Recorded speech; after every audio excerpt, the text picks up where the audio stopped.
தைரியத்தை விட்டுடாத, உள்ள போ. ஃபர்ஸ்ட் வந்தீன்னா உனக்கு காலேஜில் ஸ்காலர்ஷிப் கிடைக்கும். போ அபிஷ்டா.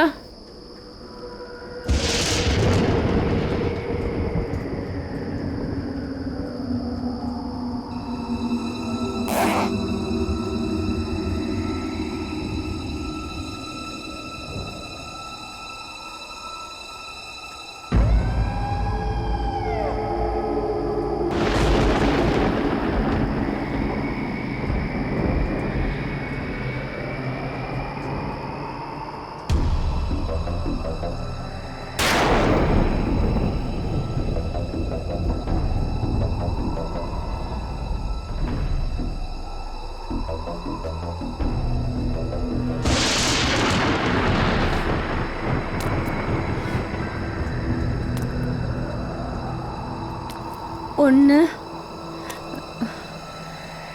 2, 3, 4, 5, 6, 7,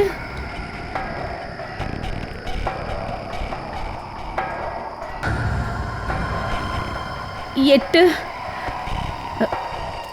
9, 10, 11, 12, 13, 14,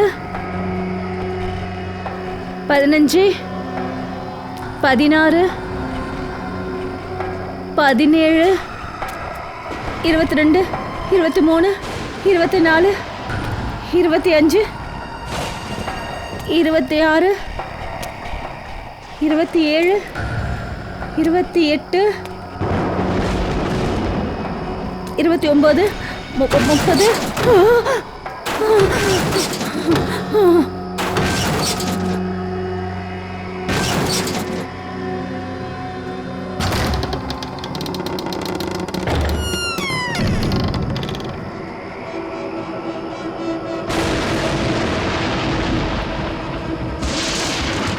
ஒன்று, 2, 3, 4, 5, 6, 7, 8, 9, 10, 11, 12.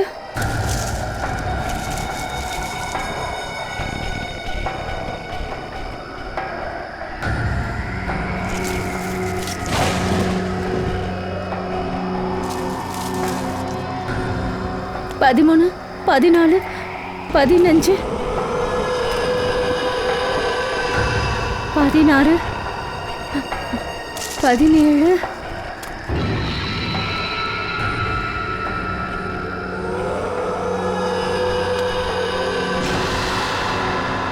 படிக்கட்டு. என்னுடைய இலக்கு இன்னும் தூரம் இல்லை. 1, 2, 3, 4, 5, 6, 7, 8, 9, 10, 11, 12, 13,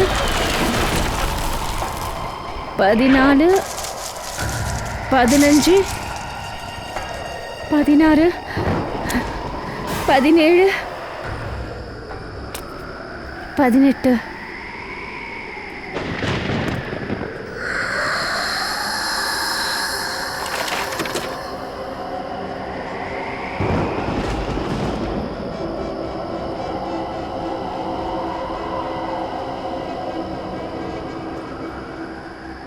என்னோட பேரு அபிஷ்டா. அப்புறம் நான் சந்தா. நான் சந்தா கிட்ட ஒரு வேண்டுகோள் வைக்க வந்திருக்கேன்.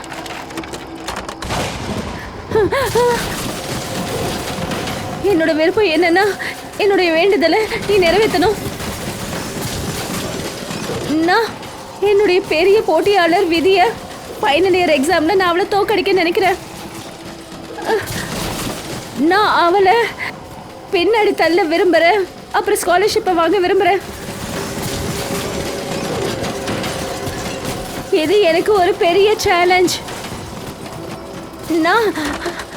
நான் ஃபர்ஸ்ட் இடத்துக்கு வரணும்னு ஆசைப்படுறேன். கேட்குறல்ல, நாளைக்கு லிஸ்ட்ல என்னுடைய பேர் தான் முதல்ல இருக்கணும். நீ கேட்டியா சந்தா? என்னோட பேரு எல்லாத்தையும் விட முதல்ல இருக்கணும். சந்தா, உனக்கு கேக்குதா? விதி கிடையாது, நான் ஃபர்ஸ்ட் வரணும். சந்தா,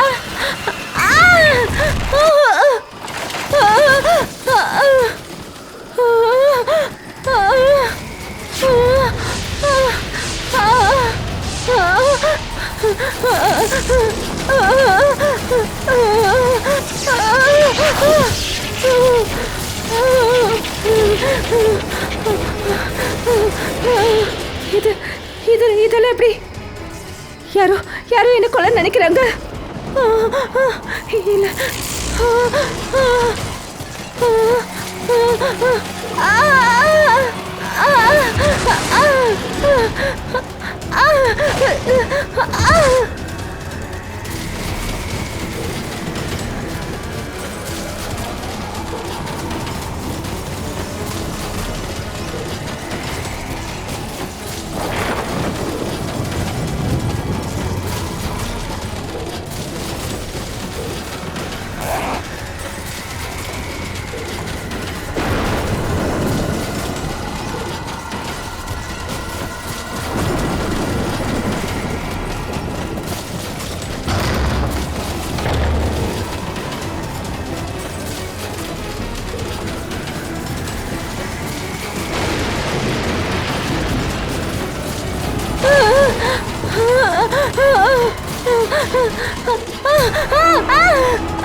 நான் எப்படி செகண்ட் வந்தேன்?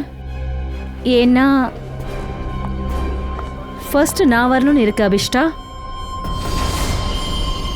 நிதி, நீயா? ஆமாண்ணா, ஃபர்ஸ்ட் வந்திருக்கேன். காலேஜில் இருக்கிறவங்க எல்லாரும் என்னை கங்க்ராச்சுலேட் பண்ணாங்க. ஆனாலும் மனசுக்கு நிம்மதி கிடைக்கல. நீ என்னை கங்க்ராச்சுலேட் பண்ண மாட்டியா?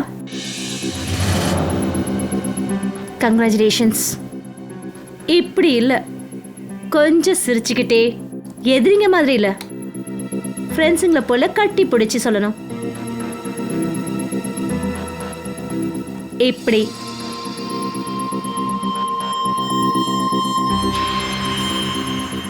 அட, உன் கூட படிக்கிறவ ஃபர்ஸ்ட் வந்ததுனால என்ன ஆயிடுச்சு?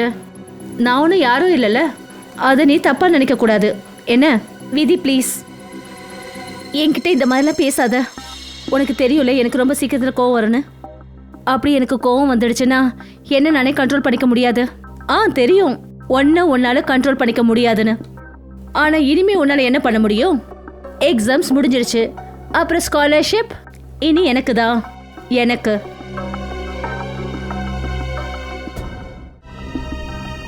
பாவம் அபிஷ்டா ரொம்பவே முயற்சி பண்ணா.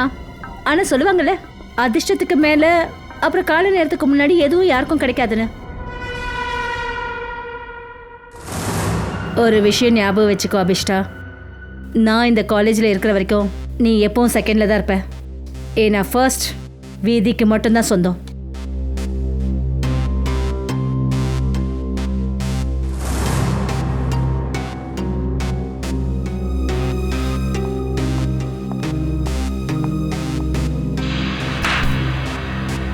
எக்ஸாம்ஸ் முடிஞ்சிருச்சு, அப்புறம் ஸ்காலர்ஷிப் இனி என்னோடது என்னோடது. அப்புறம் ஜூஹி, நீ அவளோட நல்ல ஃப்ரெண்டு தானே, அவளுக்கே நீ புரிய வைக்க மாட்டேங்கிற?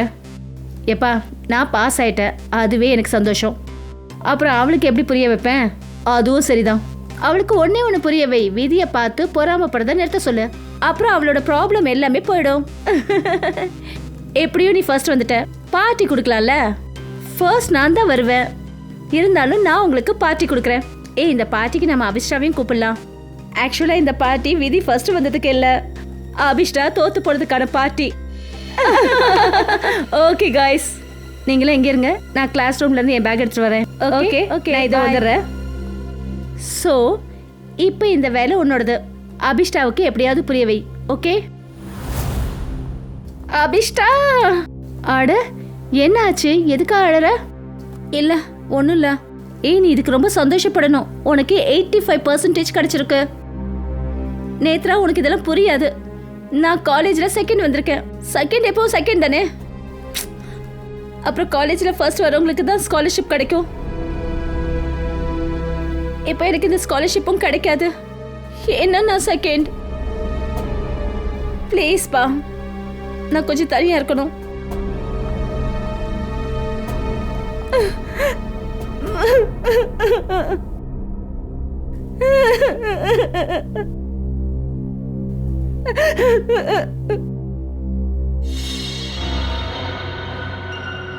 அப்படி நடக்க கூடாது. ஆனா என்னுடைய விஷ் நிறைவேறும்னு சொன்னாங்களே, அப்புறம் நான் எப்படி செகண்ட் வந்தேன்? இல்ல, இப்படி நடக்க கூடாது. இது நடக்க கூடாது. இதை என்னால தாங்கிக்க முடியாது. தாங்கிக்கவும் மாட்டேன்.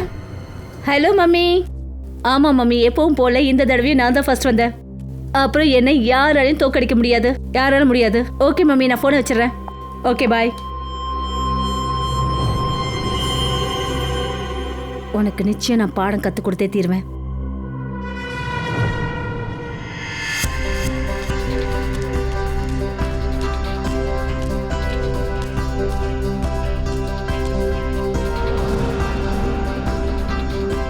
ஹலோ விதி மேடம், ரிசல்ட் வந்துடுச்சா? ஆமாண்ணே, ரிசல்ட் வந்துருச்சு. யார் ஃபர்ஸ்ட் வந்தது?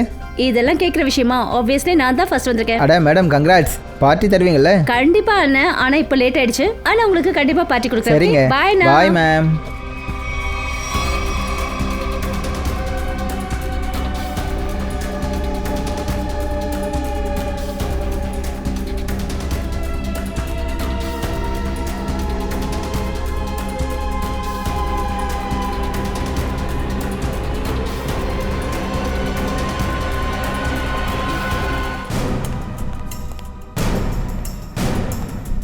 சார், ஏதாவது தெரிஞ்சுதா? இவர் சுதீர். விதி இங்கே வந்து செகண்ட் ஃப்ளோரில் பேக் எடுக்க வந்தப்போ இவன் இங்கே க்ளீன் பண்ணிட்டு இருந்தான் சார். ஓ சுதீர் சார், கொஞ்சம் ஞாபகப்படுத்தி சொல்லுங்கள். அதாவது விதி இந்த இடத்துக்கு வந்தப்போ அவங்க கூட வேறு யாராவது வந்தாங்களா? இல்லை சார்.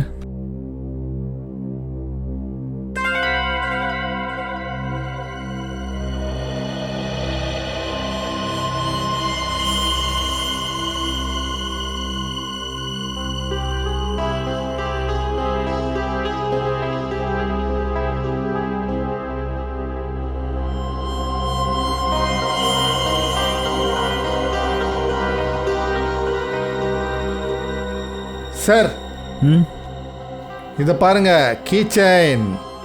ஐ சி. இந்த கீச்சைன் யாரோடது? தெரியாது சார். ஆனால் நான் இங்கே காரிடோரை சுத்தம் பண்ணிகிட்டு இருக்கும்போது இதை நான் இந்த இடத்துல பார்க்கவே இல்லை சார்.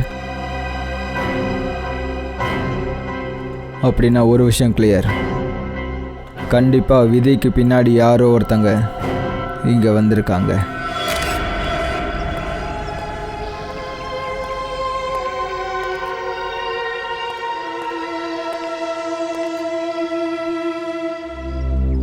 மீரா, நீ விதிக்கு நல்ல ஃப்ரெண்ட் இல்லையா? உன்னால ஒரு விஷயம் சொல்ல முடியுமா? அதாவது விதி ஏதாவது டிஸ்டர்ப்டா இருந்தாளா, ஏதாவது வித்தியாசமா நடந்துட்டு இருந்தாளா, ஏதாவது டென்ஷன்ல இருந்தாளா, இல்ல யார் கூடயாவது சண்டை இருந்ததா? சார் அந்த மாதிரிலாம் எதுவும் கிடையாது. ஆனா இன்னைக்கு காலையில அவ ஜிம்ல இருந்து வந்தப்போ ரொம்ப வெறுப்புல இருந்தா. யார் மேல வெறுப்பா இருந்தா? ஜிம்ல என்ன நடந்தது? சார் கொஞ்ச நாளா யாரோ அவளை ஃபாலோ பண்ணியிருக்காங்க. ஃபாலோ பண்ணிட்டு இருந்தாங்களா? யார் ஃபாலோ பண்ணிட்டு இருந்தாங்க? சார் இதை பத்தி அவ எதுவுமே சொல்லல. ஆனா ஒண்ணு, இந்த காரணத்தினால கொஞ்ச நாள் அவர் ரொம்ப டென்ஷன்ல இருந்தா. கொஞ்ச நாளா டென்ஷன்ல இருந்திருக்கா. எந்த ஜிம்முக்கு போவா? Supremo gym.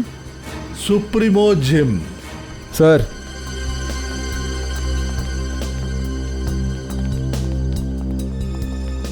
சார் செகண்ட் ஃப்ளோரில் இந்த கீச்சைன் கிடச்சிது சார்.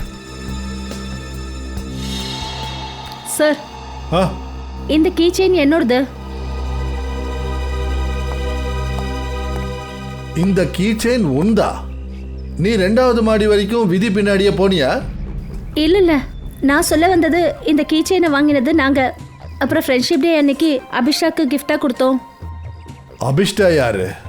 யார் இந்த அபிஷ்டா? ஆ? சார் அபிஷ்டாங்கிறவ தான் செகண்ட் வந்தா. அப்புறம் அவளுக்கும் விதிக்கும் என்னைக்கும் ஒத்து போகாது சார். இன்ஃபேக்ட் அவ விதி மேல ரொம்ப கோவப்படுவா.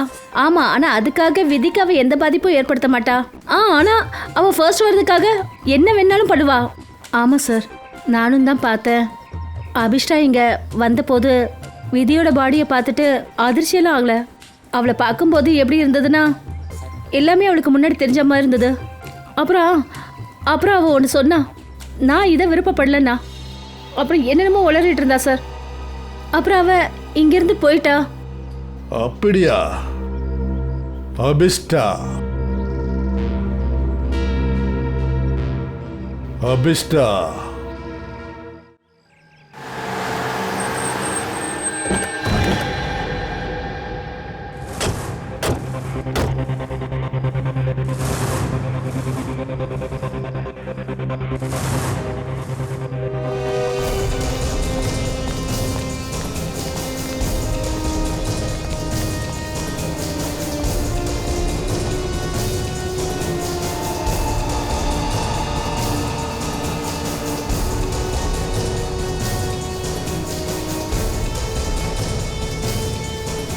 இந்த அபிஷ்டா எங்க?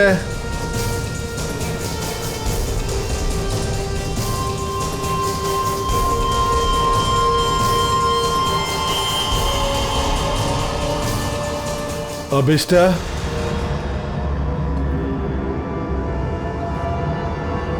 சார் நீங்கெல்லாம் நாங்க சிஐடி அபிஷ்டா. சிஐடியா? இப்பதான் உன் கூட படிச்ச ஒரு பொண்ணு விதி, அவளை கொலை பண்ணிட்டாங்க. அது விஷயமா நாங்க உங்ககிட்ட கொஞ்சம் பேசணும்.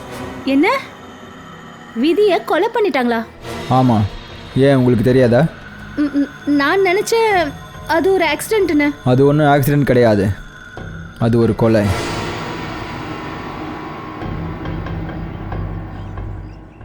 ஆனால் நான் உங்களுக்கு என்ன உதவி பண்ணணும்? நீங்கள் அங்கேருந்து தானே வந்திருக்கீங்க, அப்போ உங்களுக்கே எல்லாம் தெரிஞ்சிருக்கோம்ல. ஆமாம் அபிஷ்டா, ஆனால் நீயும் காலேஜில் தானே இருந்த. விதி 2வது மாடியிலேருந்து கீழே விழும்போது. சார் அது ஆனால் அங்கே இன்னும் நிறைய ஸ்டூடெண்ட்ஸ் இருந்தாங்கல்ல, நான் அங்கே இல்லைங்கிறதுனால நிதியோட கொலைக்கும் எனக்கும் ஏதோ சம்மந்தம் இருக்குன்னு ஆயிடுமா என்ன? கொலை நடந்ததுக்கு அப்புறம் எல்லா ஸ்டூடெண்ட்ஸும் அங்கே தான் இருந்தாங்க, ஒன்றை தவிர. நீ எங்கே போயிட்ட? அது அது விதியோட மரணத்தோட வேதனையை என்னால் தாங்கிக்க முடியல. அப்புறம் என் தலை சுத்த ஆரம்பிச்சிடுச்சு, அதான் நான் அங்கேருந்து வந்துட்டேன். விதி இறந்து போனதோட வேதனை அபிஷ்டா, விதி இறந்து போனதுக்கான வேதனையா இல்லை விதி ஃபர்ஸ்ட் ரேங்க்ல வந்ததுனால வேதனையா? சார் எனக்கு எதுவும் புரியல. நான் புரிய வைக்கிறேன். அபிஷ்டா, காலேஜ் எக்ஸாம்ஸில் நீ ஃபர்ஸ்ட் வரணும்னு ஆசைப்பட்ட, ஏன்னா காலேஜ் ஸ்காலர்ஷிப் உனக்கு கிடைக்கணும்னு ஆசைப்பட்ட. ஆனால் விதி ஃபர்ஸ்ட் வந்துட்டா, அதனால நீ விதியை கொண்டு இருக்க, அப்பதான் உனக்கு அந்த ஸ்காலர்ஷிப் கிடைக்கும்னு. இல்லை, இது போய் இது உண்மை கிடையாது. எனக்கு ஸ்காலர்ஷிப் தேவைங்கிறது உண்மைதான். அதுக்காக நான் அவளை கொல்லலாம் செய்ய மாட்டேன். என்னால் யாரையும் கொல்லலாம் முடியாது. சரி, அப்படின்னா எங்களுக்கு ஒரு விஷயம் சொல்லுங்கள். உங்களோட கீ செயின் அது ஜூஹி உங்களுக்கு கொடுத்தது. 2nd ஃப்ளோரில் விதி எந்த இடத்துல இருந்து கீழே குதிச்சாங்களோ அதே இடத்துல அந்த கீ செயின் எப்படி போச்சு? அப்புறம் அந்த கீ செயின் சிஐடி கிட்ட இருக்கு.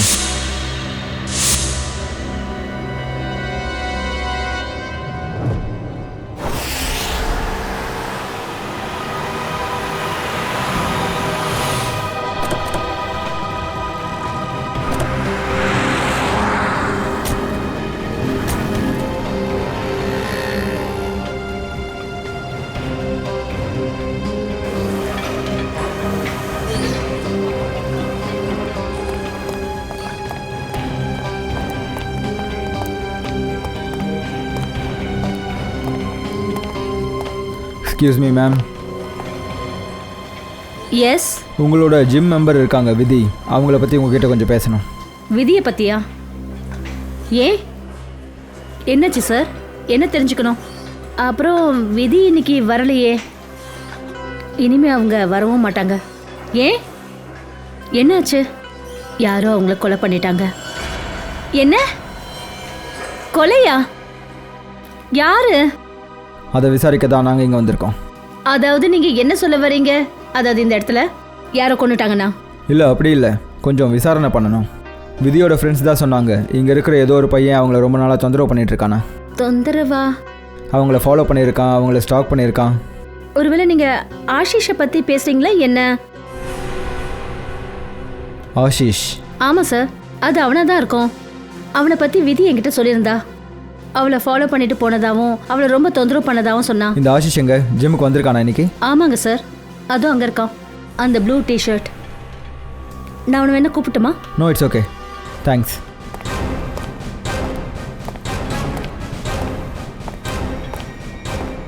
ஆஷிஷ்? எஸ், நாங்கள் சிஐடிஸ்.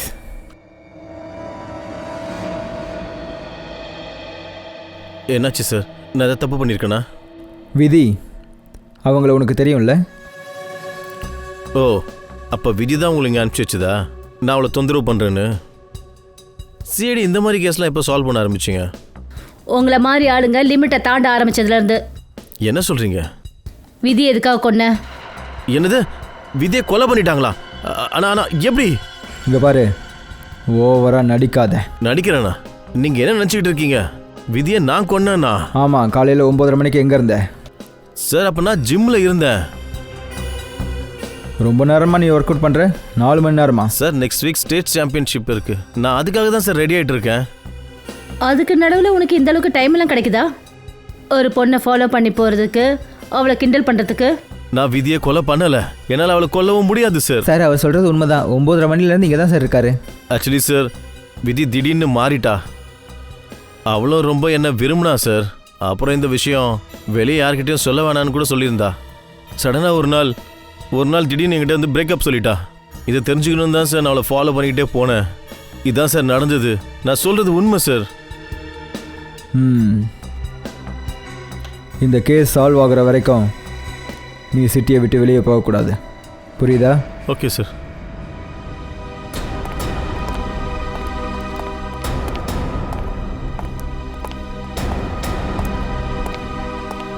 எப்போவும் இவனை ஃபாலோ பண்ணிகிட்டே இருங்க, 24 மணி நேரமும்.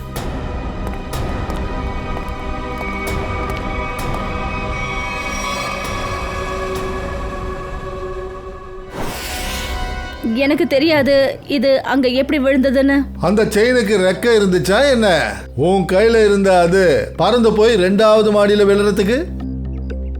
ரிசல்ட்டுக்கு அப்புறம் விதி தன்னுடைய பொருட்களை எடுக்கிறதுக்காக 2வது மாடிக்கு போயிருக்கா. அப்ப நீ பின்னாடியே ஃபாலோ பண்ணி போயிருக்க. அவளை அங்கிருந்து தள்ளி விட்டுருக்க. இல்ல, அவளை நான் தள்ளி விடல. நான் 2வது மாடிக்கு போனது உண்மைதான், ஒத்துக்கிறேன். ஆனா நான் அவளை தள்ளி விடுறதுக்காக போல. ரொம்ப திமிர்த்தனம் பண்றது தப்புன்னு அவகிட்ட சொல்றதுக்காக தான் போனேன். ஓ, விதி பேசுனது உன்னால தாங்கிக்க முடியல, அதனால அவளை நீ எச்சரிக்கை பண்றதுக்கு போயிருக்க, அப்படிதானே? உங்க 2 பேருக்குள்ள சண்டை வந்திருக்கு, உடனே நீ அவளை தள்ளி விட்டுட்ட. இல்ல, நாங்க பேசவே இல்ல. நான் விதிக்கு பின்னாடி கிளாஸ் ரூமுக்கு போனேன். ஆனா நான் அவளை பார்க்கறதுக்கு முன்னாடி விதி கத்துற சத்தம் எனக்கு கேட்டுச்சு. நான் அங்க போய் பார்த்த போது விதி கீழே விழுந்திருந்தா. அநேகமா அப்பதான் இந்த கீச்சன் அங்க விழுந்திருக்கும். விதி எங்கிருந்து கீழே விழுந்தாலோ அங்கிருந்து நீ ஓடுறத இந்த காலேஜ் ஸ்வீப்பர் பார்த்திருக்காரு.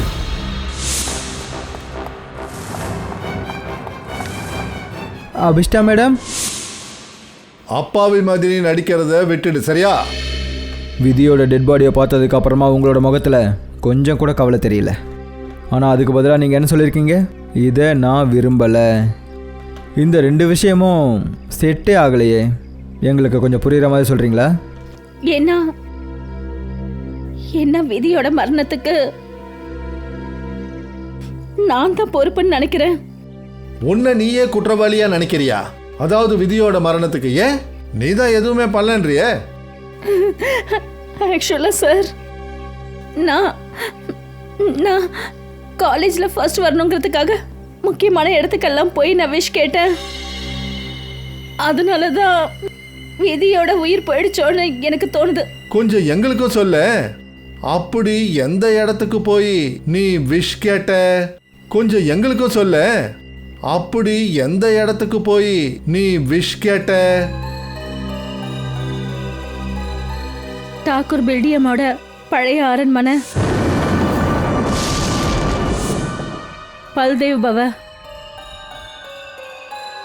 டாக்கூர் பல்தேவோட பழைய அரண்மனையா? அதில் தான் அந்த ஆளுடைய மனைவி சந்தா ஆத்மா அலையுது. வாய்முடு, இதெல்லாம் கதையில தான் நடக்கும், புரியுதா? அப்புறம் நீ அபிஷ்டா, இந்த அளவுக்கு படிச்ச பொண்ணு இந்த மாதிரி விஷயங்களை நம்புறியா நீ? ஆனா சார், என்னோட விஷ் தான் நிறைவேறிடுச்சே. டாக்கூரோட மனைவி சந்தா என்னுடைய விஷயம் நிறைவேற்றிட்டாங்க. நான் ஃபர்ஸ்ட் வரல தான். ஆனா விதியோட உயிரை எடுத்து அவங்க என்ன காலேஜ்ல ஃபர்ஸ்ட் வர வச்சிட்டாங்க. வாரே வா, ஆசைய நிறைவேற்றுற ஆத்மா டாக்கூர் பல்தேவுடைய மனைவி சந்தாவுடைய ஆத்மா. சரி வா, நாங்களும் போய் பார்க்குறோமே அந்த சந்தாவுடைய ஆத்மாவை. அந்த ஆத்மா சொல்லிடும் அபிஷ்டா எந்த அளவுக்கு உண்மையை சொல்றா, அப்புறம் எவ்வளோ பொய் சொல்றான்னு. டாக்கூர் பல்தேவோட பழைய அரண்மனை, பல்தேவ் பவன். சார், இது 100 வருஷம் பழைய கதை. தாக்கூர் பல்தேவ் அந்த அரண்மனைக்கு பக்கத்தில் இருக்கிற 5 கிராமத்துக்கு முதலாளி. எல்லாரும் என்ன சொல்கிறாங்கன்னா, அவர் ரொம்ப அழகான பொண்ணை கல்யாணம் பண்ணிக்கிட்டாரா. ஆமாம் சார், அந்த ரொம்ப அழகான பொண்ணுடைய பேர் சந்தா. சார், தாக்கூர் பல்தேவ் இன்னும் நிறைய பெண்களை கூட வச்சுருந்துருக்காரு. அதுக்கு சந்தா ஆட்சேபனை தெரிவிச்சாங்கன்றதுக்காக கோபத்தில் தாக்கூர் பல்தேவ் இதே அரண்மனையில் சந்தாவை கண்ணை கட்டி வச்சுருந்துருக்காரு. அப்படியா? அதனால தான் கவலையில் ஒரு நாள் சந்தாவை உயிரை விட்டுட்டா. மக்கள் இன்னொரு விஷயமும் சொல்கிறாங்க, அதாவது சந்தாவோட ஆத்மா இன்னும் அந்த அரண்மனையில் தான் இருக்கான். இந்த ஆத்மா கீத்மாலாம் எதுவும் கிடையாது, அதெல்லாம் வெறும் வதந்தி. ஆனால் பாவம், அந்த சந்தா தற்கொலை பண்ணியிருக்கக்கூடாது. எல்லா பெண்களும் தன்னோட உரிமைக்காக போராடணும். உண்மை என்னன்றது நமக்கு அங்கே போனதுக்கு அப்புறம் தானே தெரியும். சார், நாம் அங்கே போகிறதுனால தப்பா எதுவும் நடக்காது இல்ல?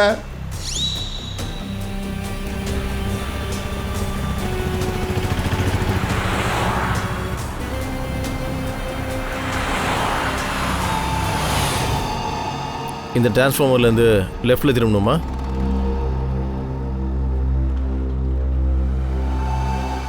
ஆமா.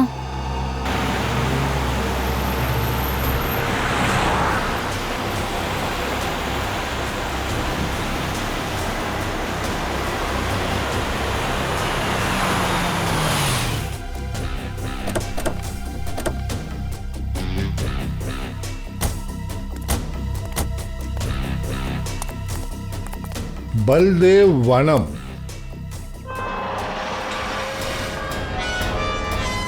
அபிஷ்டா, நேற்று ராத்திரி நீ இங்க வந்தியா? ஆமா சார். அப்புறம் உன்னோட விஷயம் கேட்க நீ எங்கே போன? அது அரண்மனைக்குள்ள படிக்கட்டில் ஏறி போனேன். சரி வாங்க.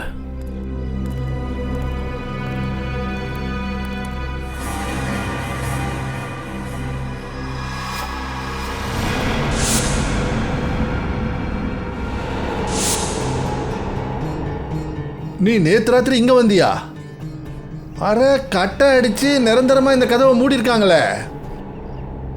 ஆனா நேத்து ராத்திரி இது இந்த மாதிரி மூடியே இல்லையே. அபிஷ்டா, உனக்கு நல்லா ஞாபகம் இருக்கா? அதாவது நீ இந்த வழியாக தான் போனியா? ஆமா சார், நேத்து ராத்திரி நான் இங்க தான் வந்தேன். இந்த கதவு வழியா தான் உள்ள போனேன். நேத்து இந்த கதவு மூடியே இல்ல. ஒரு ராத்திரியில இந்த கதவை மூடி இருக்காங்களா?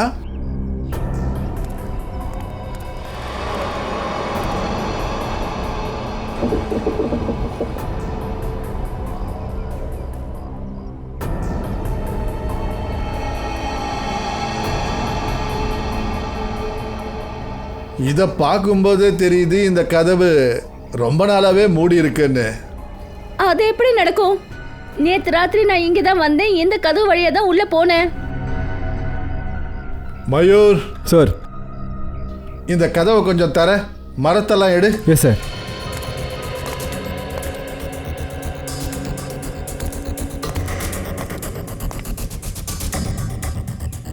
சார் இதை பாருங்க சார், அங்க இந்த கருப்பு துணி கிடைச்சது. சரி, இது என்னோடது. நேத்து ராத்திரி இந்த துணியை என் கண்ணில் கட்டிக்கிட்டு தான் நான் அரண்மனைக்குள்ளவே போனேன். என்ன? நீங்கள் இந்த கருப்பு துணி கட்டிட்டு எதுக்காக உள்ளே போனீங்க? அப்புறம் கண்ணு தெரியாமல் எப்படி நடந்து போன? சார், அது என்ன சொன்னாங்கன்னா, அப்படி விஷயம் நிறைவேற்றணும்னா கண்ணை கட்டிக்கிட்டு தான் உள்ள போகணும் நாங்க. சரி பரவாயில்ல விடு. நேற்று ராத்திரி இங்க என்ன நடந்தது அதை சொல்லு.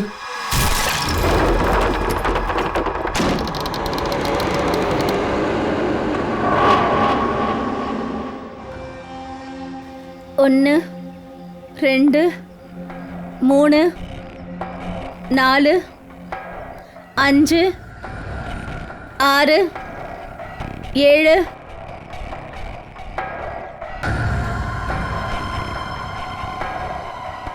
8, 9, 10, 11, 12, 13, 14, 15, 16, 17, 18, 19, 20, 21, 22, 23,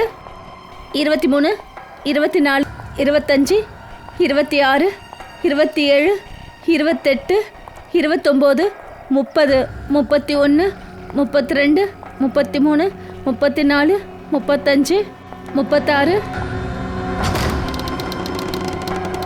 1, 2, 3, 4, 5, 6, 7, 8, 9, 10, 11, 12.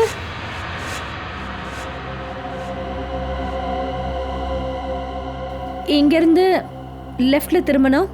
அதுக்கப்புறம் முன்னாடி நடந்து போனதுக்கப்புறம் படிக்கட்டு இருக்கும். இங்கே முன்னாடி படிக்கட்டு இருக்கா? ஆமாம். 13, 14, 15, 16, 17, 17, 17.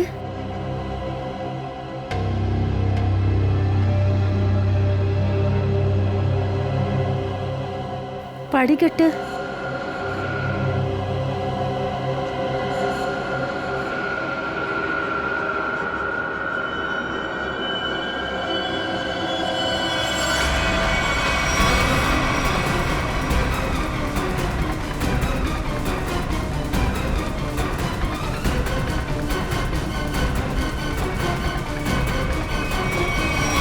அபிஷ்டா, வழி மாறி வந்துட்டியா என்ன?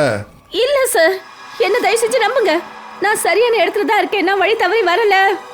இந்த இடத்துல படிக்கட்டு இருந்தது. அப்புறம் நான் அது வழியா மேல போனேன்.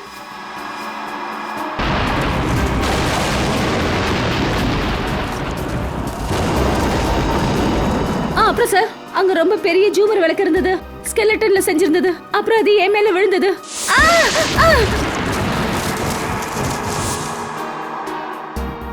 அப்படியா?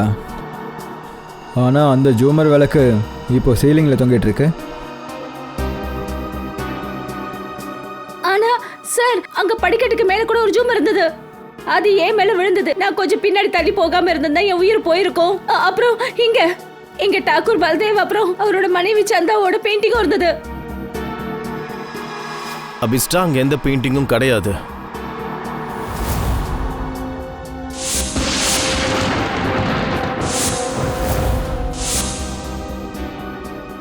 சார், என்ன நம்புங்க, நான் போய் சொல்லல. இங்க படிக்கட்டு இருந்தது. நான் மேல போனேன். அங்க போய் தான் நான் விஷ் கேட்டேன். நான் சொல்றது எதுவும் போய் கிடையாது, உண்மை. ப்ளீஸ் என்ன நம்புங்க. தயா, ஒரே ராத்திரியில இந்த அரண்மனையோட கதவு மூடப்பட்டிருக்கு. ஒரே ராத்திரியில இந்த அரண்மனைக்குள்ள இருக்கிற படிக்கட்டு காணாம போயிடுச்சு. அபிஷ்டா, நீ சொல்ற கதை ரொம்ப நல்லா இருக்கு. ஆனா நிச்சயமா அதுல ஏதோ ஒரு பிரச்சனை இருக்கு.